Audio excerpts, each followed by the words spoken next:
ಹಾಗಂತೇಳಿ ನಾನು ಡಿಫೆಂಡ್ ಮಾಡ್ಕೋತಾ ಇಲ್ಲ, ವಾಸ್ತವಾಂಶ ಇದೆ. ಅವ್ರು ಹೇಳಿದಕ್ಕೆ ಅದಕ್ಕೆ ಹೇಳಿದೆ, ಮಾದಿ ತಪ್ಪುಂದಿ ಈಗ ಹೇಳ್ಬಿಡ್ತೇನೆ.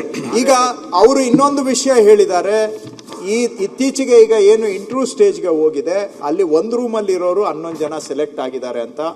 ನಾನು ಸದನದಲ್ಲಿ ಮನವಿ ಮಾಡೋದು ಅಧ್ಯಕ್ಷರೇ, ಕೇವಲ ಅನುಮಾನದ ಆಧಾರದ ಮೇಲೆ ನಾವು ಇನ್ನೊಂದು ಎಕ್ಸಾಮ್ ಮಾಡ್ತೀವಿ ಅಂದರೆ ಇನ್ನೊಂದು ವರ್ಷ ಮುಂದಕ್ಕೆ ಹೋಗುತ್ತೆ.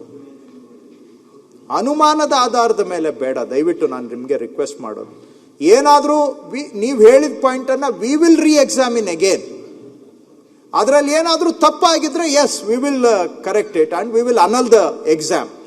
ಬಟ್ ಒಂದು ರೂಮಲ್ಲಿ 11 ಜನ ಸೆಲೆಕ್ಟ್ ಆಗಿದ್ದು ಅಷ್ಟೇನೆ ಅನುಮಾನಕ್ಕೆ ನಾವು ಏನಾದರೂ ಆ ರೀತಿ ತೀರ್ಮಾನ ತಗೊಂಡ್ರೆ ಇದಕ್ಕೆ ಈಗ ಬಹುಶಃ 5,500 ಮಕ್ಕಳು ಈ ಪರೀಕ್ಷೆ ಬರೆದಿದ್ದಾರೆ.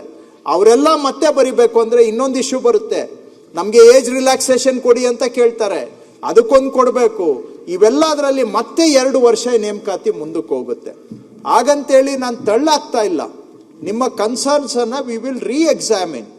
If there is any basis for if any malpractice has happened, ಕೊಡಿ. We will examine. ಏನಾದರೂ ತಪ್ಪಾಗಿದ್ರೇನು ಮುಚ್ಚಾಕೋ ಪ್ರಸಂಗ ಅಂತೂ ಇಲ್ಲ ಮಾನ್ಯ ಅಧ್ಯಕ್ಷರೇ.